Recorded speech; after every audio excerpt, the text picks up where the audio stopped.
It is the 32nd millennium, known by some as the time of Rebirth, and the Imperium of man is enjoying a period of relative peace and stability. The traitor forces of Chaos Space Marines have retreated into the Eye of Terra after their defeat during the Horus Heresy, seldom encountered save for the occasional roving warband. Xenos threats exist only at the far-flung fringes of the Imperium, and the spectre of the Tyrannid threat has yet to emerge. The High Lords of Terra now rule in the Emperor's name, and the Imperial truth yet holds. There are those within the Imperial Palace with a lingering distrust of the Adeptus Astartes and their Primarchs, blaming them for the civil war which set the Imperium ablaze, and left the beloved Emperor as little more than a desiccated corpse. After the decimation delivered by the Ullanor Crusade, the Imperium believed the danger posed by the Orcs was now minimal. This was to prove a most costly miscalculation. An incursion of an insectoid species known as the Chromes into Imperial space would take them perilously close to Terra. Of course, this could not be permitted, so in response, a company of Imperial fists was dispatched to the planet of Ardamantua with orders to eliminate the Chromes and stop their advance. The normally peaceful Chromes fought as if possessed, driving forwards as though running from some terrible threat.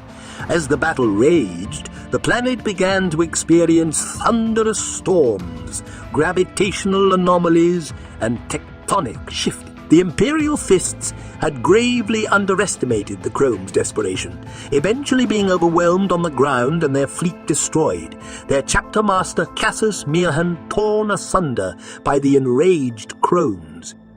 The High Lords of Terra now panicked, as an estimated 88 billion Chromes could now descend upon the throne world at will.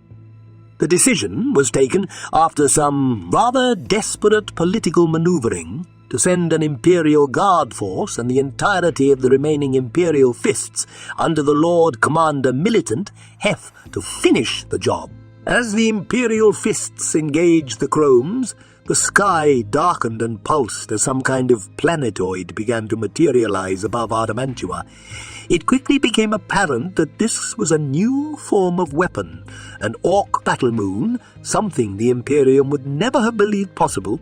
Wave after wave of massive Orcs began to appear on the surface, joining the raging battle. In short order, both the Imperial forces and the Chromes were annihilated. The Imperium fared little better in space, as the Orcs destroyed the Lord Commander's fleet.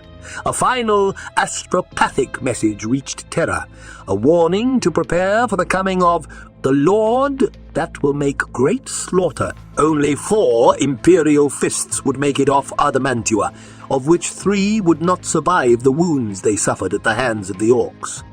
So it was that Second Captain Cooland, the last surviving Imperial fist, would become the new chapter master. Following the disaster on Ardamantua, it would quickly become apparent that the situation was much worse than first feared.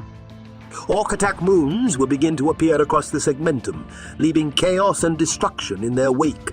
The sheer psychic power given off by the Orc War drove entire worlds insane, leading to uprisings and mass panic. Billions of Imperial citizens perished. The High Lords of Terra became utterly ineffective, frozen with indecision and infighting, as the situation worsened by the day. The Imperial fleet, led by Lord High Admiral Lansung, had been patrolling the outer fringes of the Segmentum at the start of the conflict. Now, as the crisis heightened, Admiral Lansung refused to waste his strength, choosing instead to gather the fleet at the Glaucasian Gulf.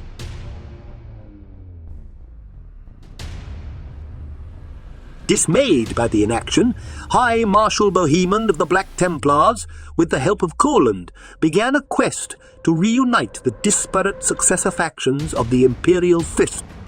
At a gathering in the Fell system, Cooland beseeched the other chapter masters to aid him and invoked the Last Wall Protocol.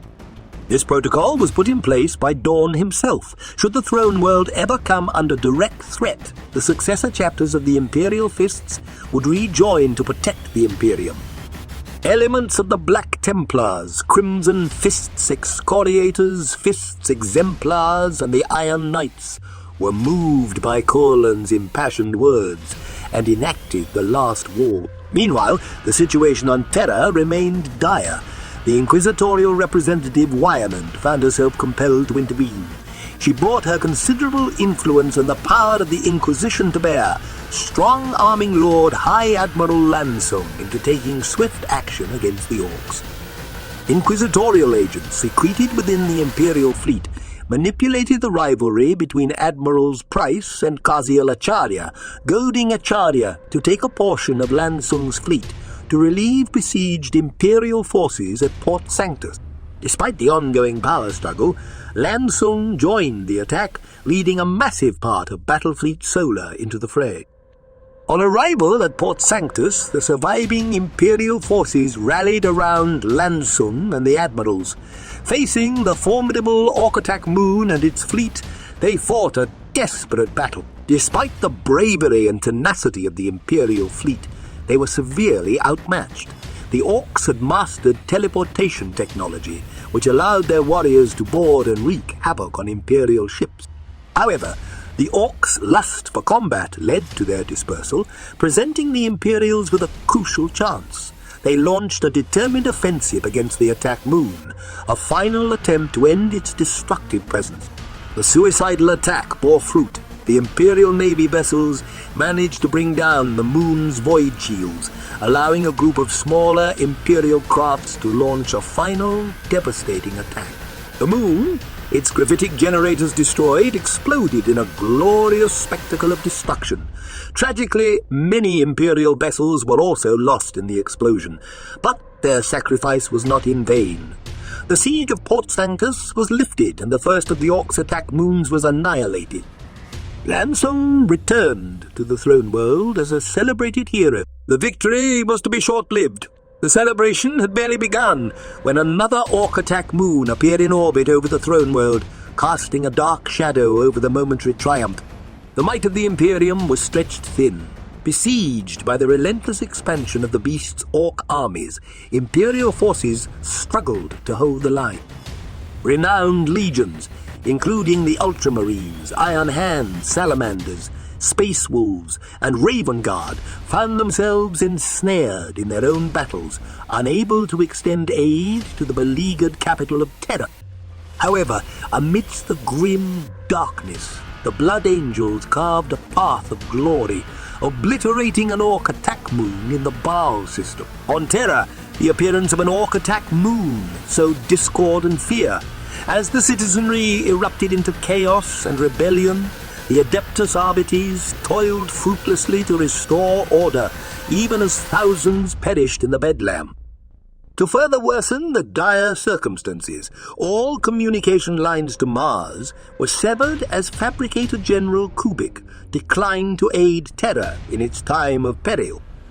The defences of Terra were found wanting, leading to the disgrace of Lansung, the erstwhile Lord High Admiral. Yet, in this bleak landscape, a spark of hope was kindled. Joskina Tull, the speaker for the Chartist captains, and Ecclesiarch Messring of the Ecclesiarchy devised a bold scheme, the launch of the Proletarian Crusade.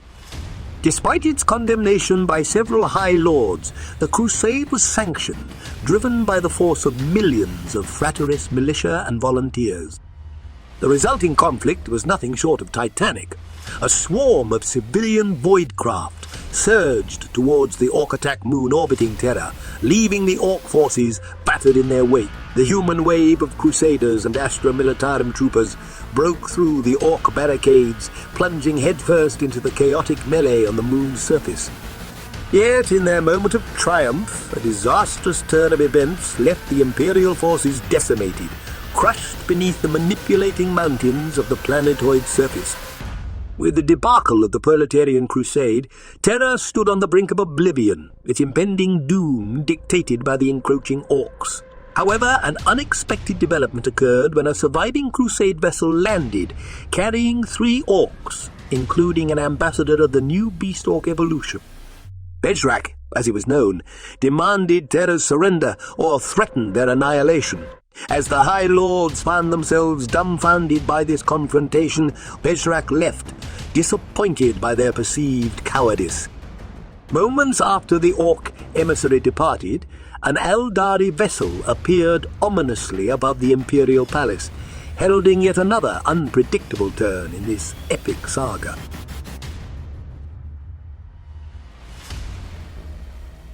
In the heart of the Imperial Palace, the hallowed residence of the Master of Mankind, chaos ensued as a strike force of 7 Harlequins infiltrated its towering walls.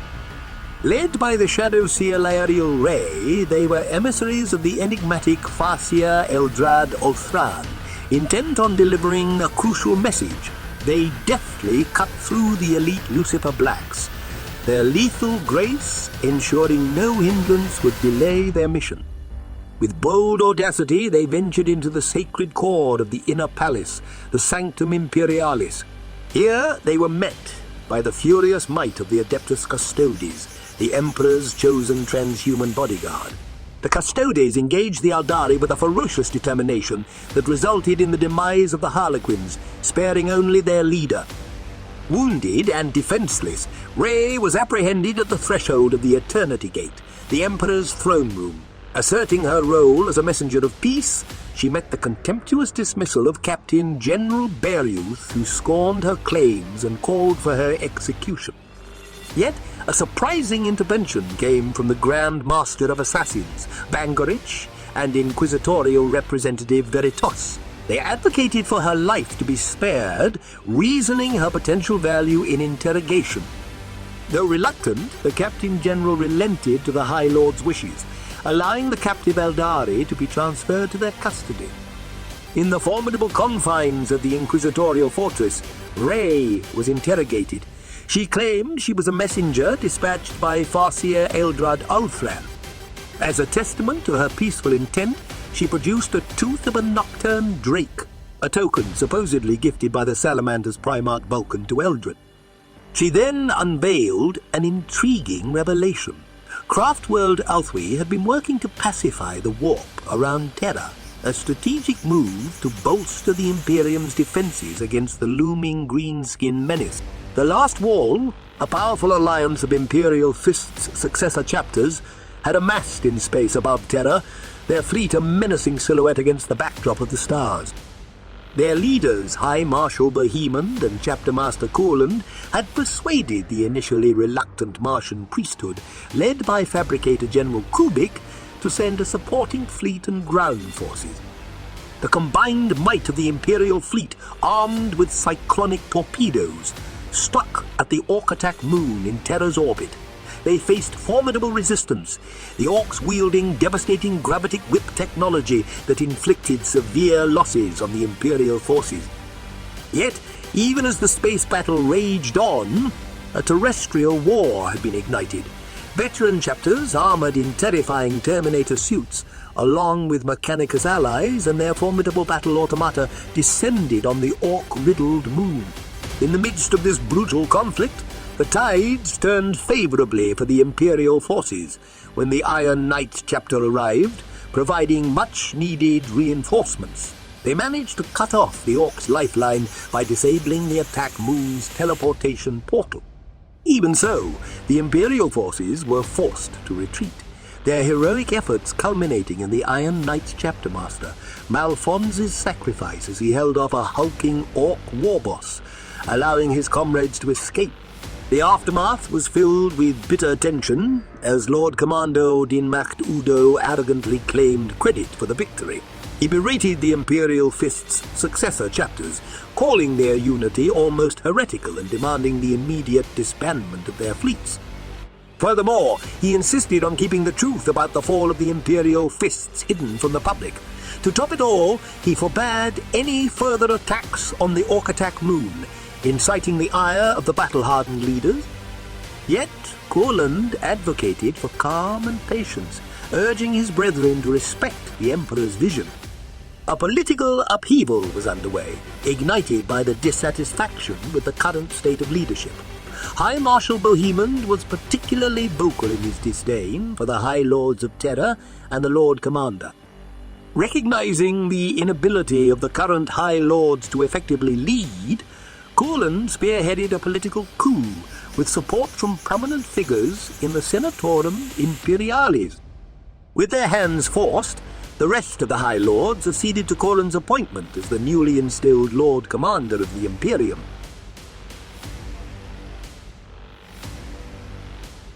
As the new Lord Commander, Courland discovered a grave and unsettling plot by the Martian priesthood. The tech-loving Mechanicus were covertly dabbling with Orc teleportation technology, intending to whisk Mars away from the Sol system. After learning of the Mechanicus' hidden agenda, Courland sent a contingent of the Fist's Exemplar led by Maximus Thane to arrest the deceitful tech priest Eldin Urquidec. However, upon their arrival on the Red Planet, Thane and his troops were confronted by a formidable force of Skitari, electro-priests and battle automata, led by the venerable artisan Argus van Auken. A tense standoff ensued. Despite the pressure, Thane held his ground, advancing towards Pavonis Mons, where Urquidex was hiding, but refraining from unnecessary provocations.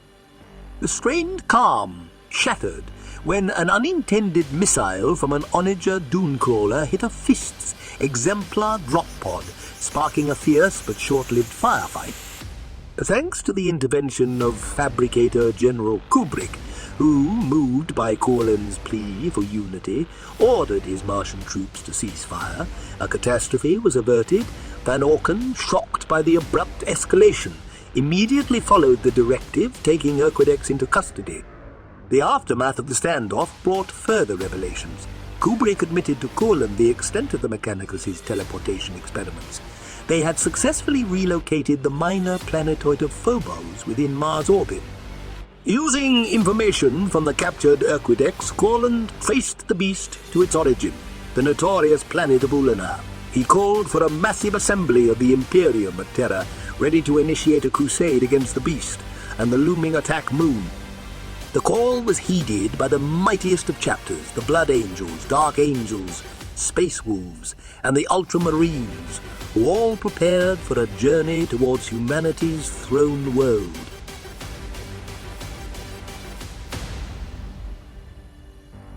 The tides of battle were drastically shifted with the rediscovery of Vulcan, the lost Primarch of the Salamander's Legion.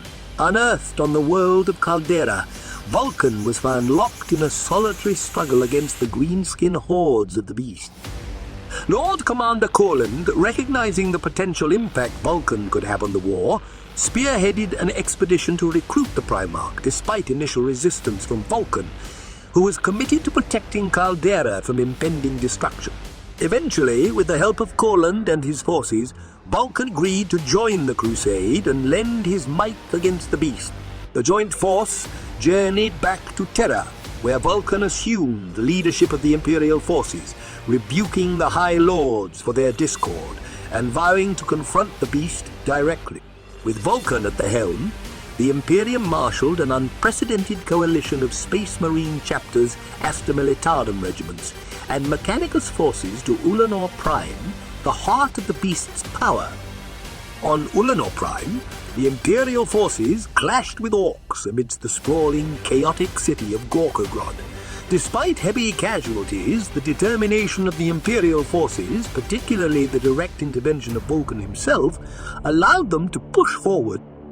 Concurrently, an Imperial assassin infiltrated the beast's lair and discovered a trap laid for the invading forces. With this critical intelligence, the Imperium changed tactics and struck at the Orcs' food supplies to draw out the beast's elite guard. This maneuver worked as the Orcs, already struggling with food shortages, were forced to engage. The confrontation reached its peak when the Imperials discovered that the beast's temple was actually a mega-gargant of unparalleled size. In a desperate final charge, Vulcan led a suicidal assault inside this massive war machine, culminating in a duel between the Primarch and the beast within the behemoth. The beast itself was gigantic, so large the attackers at first mistook it for a statue. At least 10 meters tall, it towered over even Vulcan. In perfect low Gothic, the beast declared it would bring humanity to its knees. As the warriors fought, all hope seemed lost until in desperation, Vulcan gripped the beast in a deathly embrace and both warriors fell into the Temple Gargan's power generator, resulting in a colossal explosion of psychic war energy that seemingly obliterated them both. With the beast presumed dead, the remaining Orc forces crumbled, allowing the battered Imperial forces to limp back to Terra, their mission complete but at a grievous cost. As the battle-worn expedition returned to Terra, their jubilation quickly turned sour. Across every Imperial channel, a new message began to repeat. I am Slaughter.